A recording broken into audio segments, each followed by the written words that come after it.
Why did you go to the Army? Why did you sign up? That's a story in itself, and I actually eventually ended up kind of stopped telling people about this when I joined, because a lot of people join the Army because they're in really bad situations. Yeah. And they want to, it's because of patriotism or because of trying to escape a home situation, right? Things are bad and you're just looking to get out of wherever you are. Send me to Afghanistan and I'm never going back to wherever I'm from. But in my case, I just kind of felt empty, purposeless at 19. I had moved out when I was 18. I lived on my own for a year.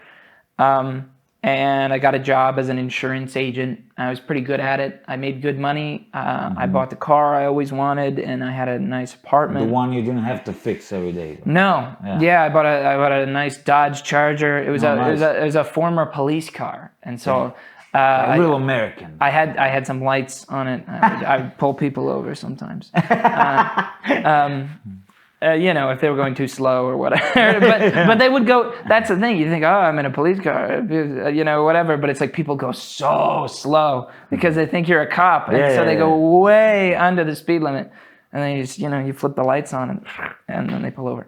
But so I had all that and I just didn't know what to do next. It was like, I could buy a better car, but I have the car I want. I could buy a bigger apartment, but my apartment is fine. I could get a different job, but this job pays well, and so I just didn't know what to do. So I kind of decided that I had grown up too fast, and I wanted to change. And so I joined the Army to sort of shake things up in my life, and I went to training, to combat training and advanced individual training for 8 months. So, crawling through the mud and getting shot at and, the good stuff. Yeah, lots and lots and lots of push-ups and they'd shave my head. I was bald for 8 months and it was, the whole thing, lots of discipline. It was the hardest thing I've ever done and probably will remain the hardest thing I've ever done.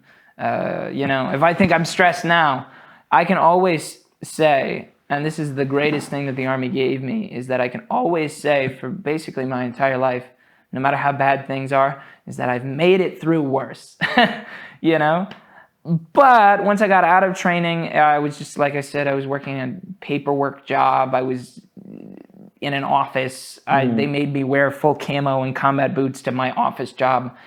And it just was no fun. And so I was over it. And I was going to leave. And the basically recruiting numbers were way down. And so they were losing a lot. They were losing more soldiers that year than they were bringing in, which hadn't happened for years. So basically they were in panic mode there, where they go, we need to keep the soldiers we have. And I was leaving and they said, we'll give you any job you want. And I said, there's no job that you can give me that I would want. And they said, what if we create a position? What if you just made TikToks and that was your only job and that was it? And I was like, I don't think there is such a position. And they're like, we're gonna give you that job. Then would you consider staying for a little longer?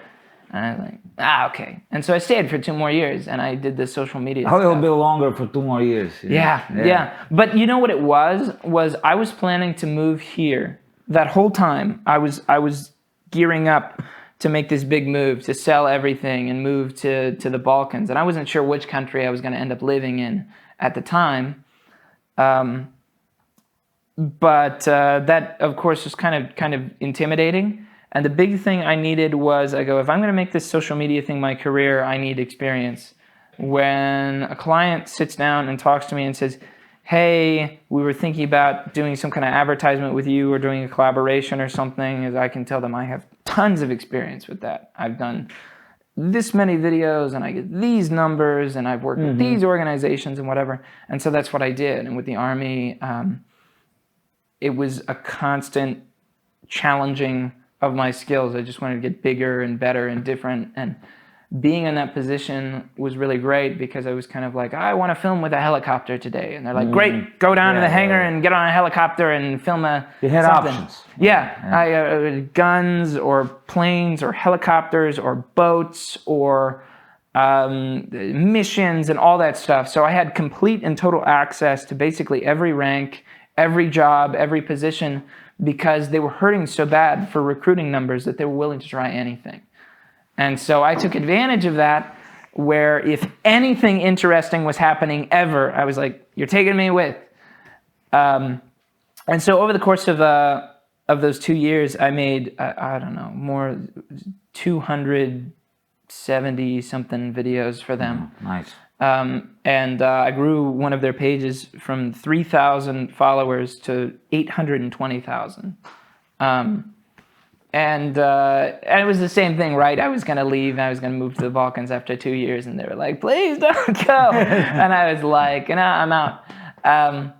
But that was a crazy time, for sure. So, but it was the same as what I'm experiencing now, where I did have a boss then, but like I said, they were so desperate, and I was the only young guy in the office, that they basically just let me do whatever I wanted. Yeah. So I was under a lot of pressure and a lot of stress, but it was all self-inflicted. If I just wanted to sit at my desk and do the bare minimum, you could. I could have. Yeah. But then I just would have been severely underprepared for this next stage of my life. And so I really have kind of brute forced my way into having a social media career and to being an influencer.